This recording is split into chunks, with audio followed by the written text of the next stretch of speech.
Jai Bhim, Jai Mulnivasi, Jai Savidhan, Jai Bharat. Once again, welcome you all to MNT News Network. Today is Sunday, and today also we are going to discuss a very important topic. And today we had eminent guest with us.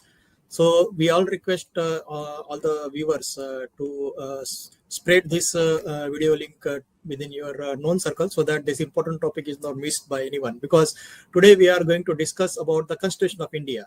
The Constitution of India, a Magna Carta of socio-economic and political revolution. How this is a Magna Carta. And today we had with us Mulnivasi Dr. Ayaz Ahmad sir, who is Fulbright visiting scholar at the Department of Philosophy, and he is working in Columbia University, New York. So definitely it will be a pleasure to hear the importance of the Constitution as far as the socio-economical and political revolutions are considered. So without wasting time, let me welcome Mulnivasi Dr. Ayaz Ahmad sir to MNT News Network studio. Sir, Jai Bhim. Jai Bhim, Jai Mulnivasi, Jai Savidhan, Jai Bharat, and welcome to MNT News Network studio, sir. Thank you very much for joining and sparing your valuable time. Savidhan, Ashish ji. Yeah, thank you very much, sir. So as far as recently, pleasure to be here. Yeah. So it's glad that as far as the recent news are considered, as you might be aware that recently the Bihar election results were declared, and it was a major change as far as the various developments that has been occurred during this recent period, whether it is SIR related things or whether it is EVM related thing. Many things are going up in the social media. So how do you see this particular development as far as the Constitution is considered and this political development is considered? Well, Constitution indeed is our Magna Carta of social, political and economic revolution. The spirit of it starts with the Equality Clause. Fundamental rights first part itself is, after defining the state and law, Equality Clause, Article 14, 15 and 16, and thereafter it takes on liberty aspects from Article 19 onwards. So equality, liberty, but with the spirit of fraternity, that's the mandate of the Constitution. And the Constitution has erected an elaborate structure, institutional, organizational, whereby political contestation can take place about the relationship between equality, liberty, with a spirit of fraternity. However, the question of electoral politics in recent times has been foreshadowed by the kind of allegations against the malpractices, whereby the Election Commission itself seems to be involved and not playing an independent role. That is a very serious problem. That is a very serious issue about the sanctity of the electoral process, and it definitely undermines the spirit of the Constitution, which seeks to enact social, economic and political revolution. So I look at the election results with a sense of refrain, with a sense of little sense of disappointment because of all these allegations of seer as well as voter deletions, voter additions, etc. These allegations do not carry forward the spirit of constitutionalism and constitutional democracy which our founding fathers have imagined. So yes, it's a somber moment, and I think everyone cutting across political lines has to come on board and see that if the trust and faith in the electoral process is undermined, if trust and confidence in the constitutional, legal, judicial process is undermined, then the objective of the Constitution, a very noble objective of the Constitution to achieve liberty, equality with the spirit of fraternity, would be very difficult to achieve. So basically, as far as this overall Constitution of India and its implementation is considered, or the provisions are considered, how do you see that this constitution is a Magna Carta from the social aspect point of view, from the political aspect point of view. Specifically, first we would like to know from you how does it protects the rights of every Indian citizen, not a particular caste or particular person. So every Indian citizen, how it safeguards its citizen rights as far as the Constitution of India is considered. Constitution of India protects the rights of the citizens, but it goes a step further. It protects human rights of every individual. It protects the rights of every single human being. It is not circumscribed so much by the status of citizenship. Our constitution goes on to defend the human spirit. Every human being, by virtue of being a human, is entitled to certain form of dignified treatment, equal treatment, certain kind of respect and freedom, which cannot be denied just because someone does not have the status of citizenship, or the status of citizenship is under question or under shadow of suspicion.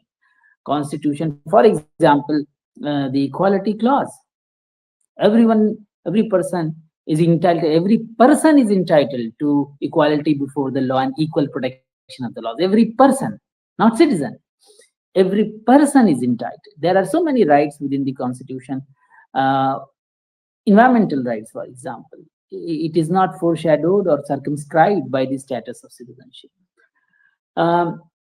Every child is entitled to education. Again, that is also not free and compulsory education, not limited by status of citizenship. So, of course, there are special rights, additional rights which are available to citizens, which non-citizens cannot exercise. Those relating to the holding of public offices within the country, holding of property and other things. But there are basic elementary human rights, fundamental rights, to which every human being, irrespective of their religion, caste, gender, even geographical origin, language, is entitled to. So Constitution, in all its constitution makers, in all their wisdom, have really created a document which we can work politically in order to achieve the finest values of human spirit, human society, which in short can be encapsulated, which have been put in the preamble also, which have been educated again and again and emphasized again and again by Baba Sahib, Dr. Bhimrao Ambedkar, is that we want to reconcile these two very important values, equality and liberty. But we do not want to do in a way whereby one privileges the other, or it creates too much of a friction in society. We want to do it. We want to achieve both liberty and equality with a spirit of fraternity. Right? That's the mandate of the Constitution. And the Constitution does it in the form of fundamental rights, through directive principle of state policy. It goes on to limit the power of the state through the procedure established by law. It divides power between the citizen, between the center and the state. It protects the rights of the people. It also then further goes on to divide the power vertically, horizontally. That is political, executive, legislature, executive, and the judiciary, whereby a system of checks and balances have been achieved, so that if any one organ of the state goes overboard, and it is possible in the heat and dust of the political contestation, it is possible that few groups might occasionally try to transgress the boundaries within which they are supposed to operate, then the other organs put up a check on them. And ultimately, if even that structure gets compromised, then people have to take up the spirit of the Constitution and struggle socially and politically to make sure that the noble vision, aims and ideals and objectives of the Constitution are realized in letter and spirit. Right, sir. Sir, again, as you have talked about the humanity and creating a humanity between all the citizens of India. So, as far as the current scenario or the mainstream life is considered, Actually, as far as the citizen or creating humanity is considered from the economic aspect point of view, then every human should get a right of equal economy distribution, so that every the development of every individual is taken into consideration, and that is enshrined in the Constitution of India. But practically, if we see the economic sector, as far as it is considered, the tendering procedure that is going on, or the minimum wages act that is going on, or the working time which was which was fought, and it was given that a particular working time should be given to all the employees, and they should not be overstressed and everything. So as far as the constitutional provisions with respect to economical sector is considered, and the practical considerations that are followed in today's life, how do you see these particular aspects, sir? Yes, this is a very pertinent question, Ashishji, that you have raised. What we see is a certain backslide, a retreat of the rights of the people in the form of their working conditions, income inequality, basic fulfillment of basic needs like education. The cost is going skyrocketing. The quality education, healthcare, housing, even the elementary freedom to move on the road without getting stuck in the traffic for hours together. Many aspects are it seems that they are suffering at one level, traffic and housing, etc., from the neglect, incompetence, probably a deliberate sabotage to not allow people to breathe freely. Then we see another aspect, which is about the working conditions, about the wages keeping up with inflation rates, about the pension, for example, about the job security, about the relationship between the employer and the employee. Those things definitely are on the under attack, I would rather say. But this attack is not just internal, in the sense that it is not confined to the national boundaries. This whole attack has originated and begun in European and American countries. They were the ones who launched this neoliberal globalist agenda, through which they have been pushing people from rest of the world to implement and adopt policies which are very, very destructive to the working population and the labor force. So many of the victories which were won for the security, job security, for pension, for life security, for the dignity of the workforce, for the dignity of the labor, for ensuring the freedom, and so on, they have been withdrawn. There is this relentless push from the Euro-American empire all across the world. There has been over decades a push to withdraw all these hard-fought battles. Unfortunately, somehow the Indian establishment too, from the 1990 onwards, gave way to that kind of pressure. I'm not sure what kind of pressures were there and what kind of threats were posed. We know that world over, the Euro-American empire destroyed many countries for not implementing and adopting this neoliberal agenda. And certainly there were pressures on Indian establishment as well. But the kind of surrender which has been done by the establishment, bipartisan surrender that we see from the 1990 now, both these two leading political parties, Congress and the BJP, they have kind of virtually surrendered to this neoliberal globalist agenda of the Euro-American empire. And that is causing tremendous suffering to the people of India, to the people of Indian subcontinent, and to the people of the rest of the world. Now even Euro-American societies are also suffering from that neoliberal globalist agenda. So constitutional dreams and values which had limited the power of the power elite world over, that is on a rampage. That is on a rampage in European societies, American society, but in rest of the world. And that is why we are witnessing so many wars. And government overthrown and civil unrest in so many parts of the world.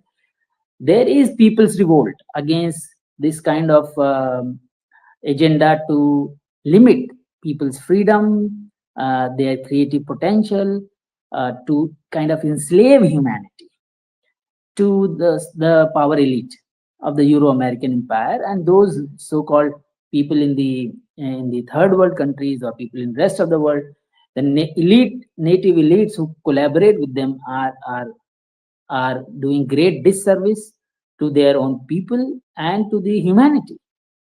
One has to unite together different segments of the society to defend the freedoms that have been won. And these are not the freedoms which have been won only by one part or one segment of the human society. Different parts of the world and different segments of the society all over the world have contributed over centuries to this whole system of constitutional rights, limited form of government, limiting the economic power of the power elite, defending the rights of the ordinary people. These things are fruits of very hard fought battles. People have huge sacrifice. People, working class people, labor class people, socially and economically marginalized people, educationally marginalized people all over the world have contributed and sacrificed a great deal to achievement of this kind of basic human rights and liberties. But today we see they are under assault, and in India we are witnessing a very, very poor manifestation of that same symptom. Right, sir. Again, one more thing. Basically, as far as the distribution of wealth with respect to the constitution is considered, that also a huge difference we can see. And whatever the accumulation of wealth is going on, that is, this wealth is going on, means whatever current scenario is going on for the last 20-30 years, it is the overall wealth of the Indian context. It is going to few individuals, which Constitution of India doesn't specify or doesn't give the directions that the distribution should be equally within all the citizens, so that every human is get wealth with respect to the living conditions are considered, or basic rights are considered. So how do you see the distribution of wealth currently going on versus the distribution of wealth in the Constitution of India? Yes, we are witnessing income inequalities, wealth inequalities, which are unprecedented. And these inequalities are being witnessed all across the world. India has been and continues to be a leader. This is one list where you do not want to be on the top, that the income inequality and wealth inequality is one of the highest. So this is a global phenomenon. The recent study, Income Inequality Index, prepared by the French economist Thomas Piketty, and our Bharat Kumar is also there in that team, is showing that we are at the highest point of income and wealth equality globally. And India happens to be a leader in that list, which is very unfortunate. When this is totally against the directive principle of state policy, which clearly stipulates under Article 38, 39 that state will strive to minimize income and wealth inequalities. But state is doing something completely opposite, which is to support the economic elite, powerful elite, so that their income can increase manifold. We have seen that even during the Corona period and later on, the richest have the richness of the rich has multiplied many times, while large sections of the population have fallen down from the middle class status to lower class, and those who are at the bottom of the society in terms of economic status, their life has become miserable, so that they have to depend on even for food on the government doles. This is a very unfortunate situation. Under this situation, constitutional dream of liberty, equality, the spirit of fraternity is very difficult to achieve. Right, sir. Definitely. So as far as the implementation of Constitution has started from 1951, and if we see the political scenario or political rights considering before the implementation of the constitution or after the implementation of constitution. And as per the awareness within the society as considered, it has grown means a rising graph after the implementation of the constitution as far as the political awareness or political rights are considered. So the people who were not in the mainstream of the life or mainstream of the society, they are getting rights with the help of the constitution, and even political rights they are getting through this implementation of the constitution or whatever awareness has been brought.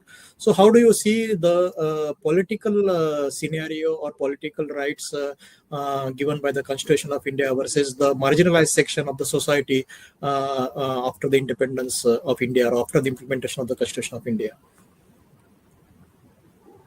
Well, as far as the inauguration of the Constitution is concerned, it contained all the elements of empowering the weaker and marginalized sections of the society, cutting across caste, religions, even gender, language, regions, etc., and so on and so forth.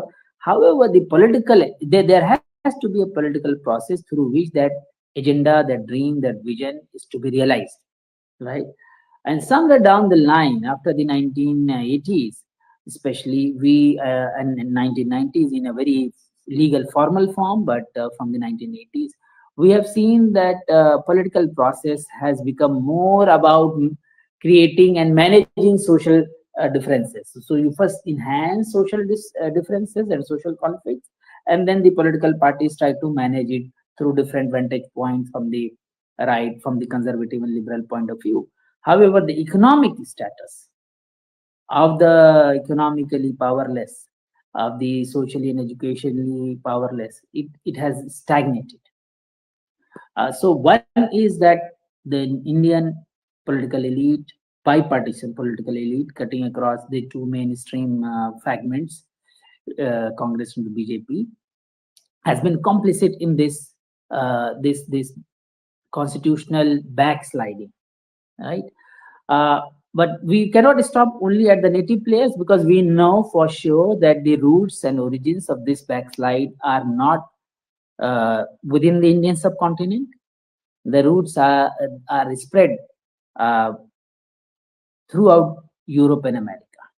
It is the Europe, British, London, and Washington that they came up with this chilling neoliberal agenda from the 1980s, early 1980s. They experimented in a very violent form in Chile, and then they went on to implement in the rest of the world.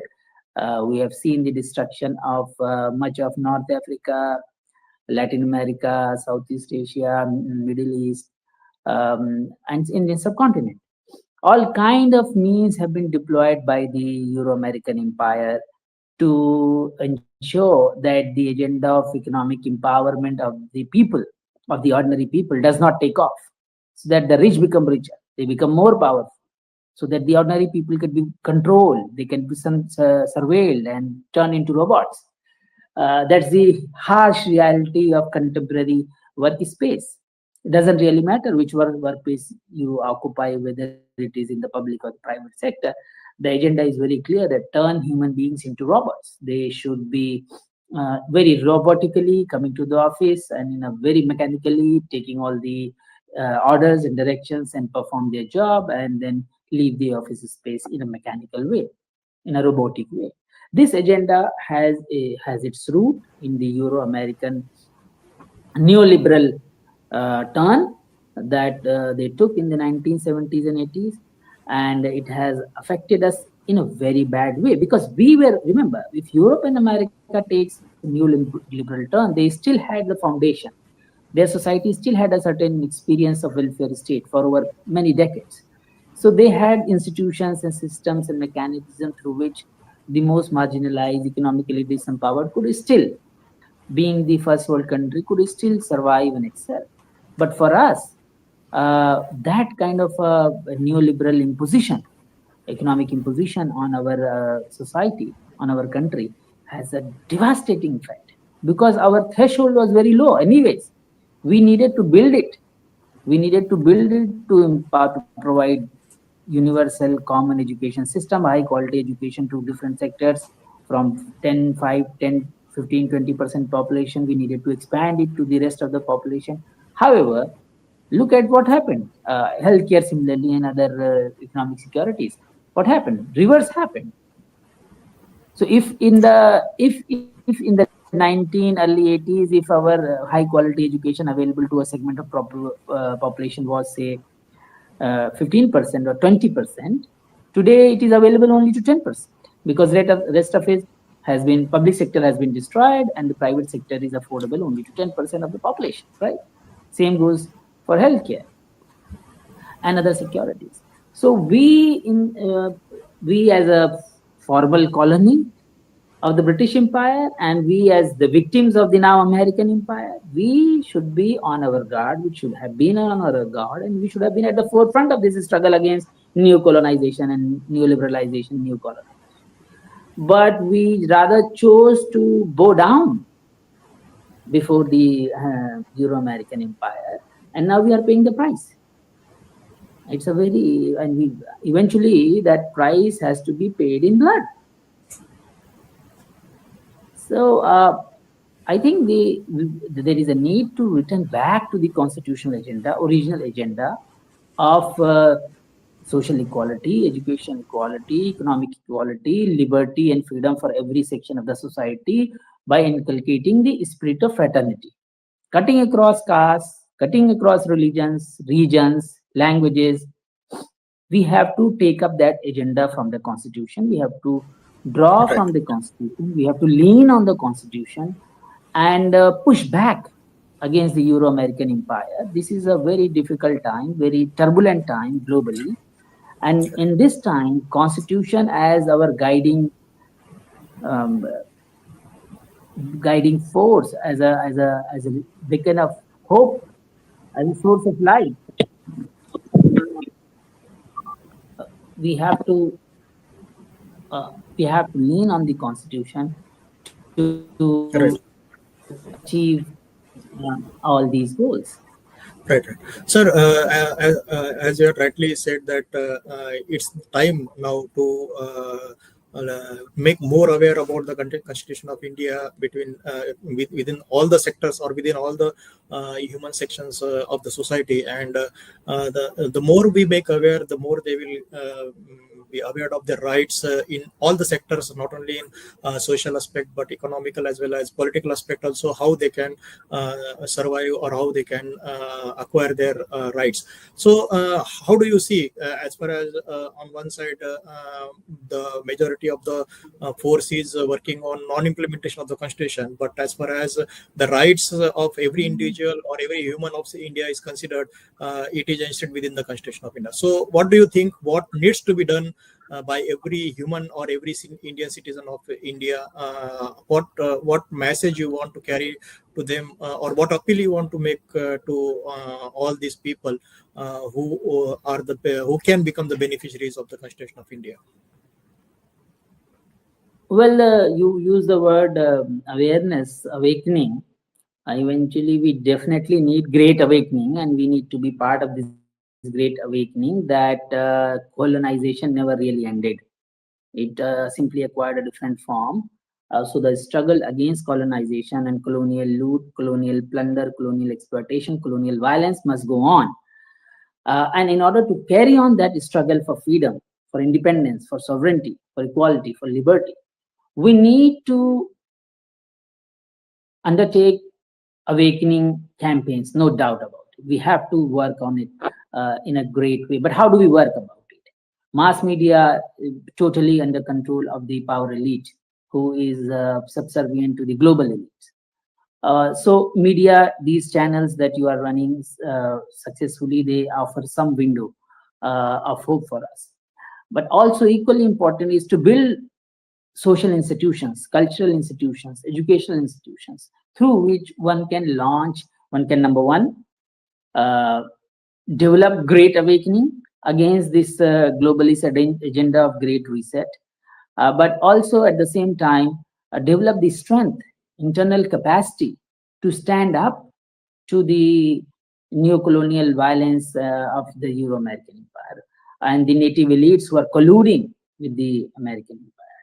So that has to go together. Institution building, social education, cultural institutions, whereby we can come together, generate ideas, spread awakening, but develop capacities through which we can counter the neo-colonial onslaught, which is now not content with forcing or extracting economic resources, natural resources from Africa, for example, Latin America, South Asia, Southeast Asia, Middle East, and the rest of the world. But the agenda now is to turn humans into machines, robots, and control every single step, every thought, every feeling, every sentiment. That is, and turn, basically the spirit, to kill the spirit of humanism. That is what is at stake today. So we have to develop our social, educational, cultural, economic institutions through which we can develop the capacity, indulge in campaigns for great awakening against this colonial, neoliberal onslaught, and hold fast to the Constitution, the document and its spirit. That will be our shining light. That will be our guiding light in this moment of great turbulence globally, but also nationally. And that is how we should carry on the struggle for liberty, equality, and fraternity. Right, sir. Very well pointed out. Definitely, if we want the rights, or every individual or every citizen of India want the right, definitely there is a weapon or there is a means to get it. Only thing is that we have to make awareness within the masses. We have to make the awareness within the society through the available whatever social media or whatever media is, or one-to-one conversations are considered. Everywhere we can make a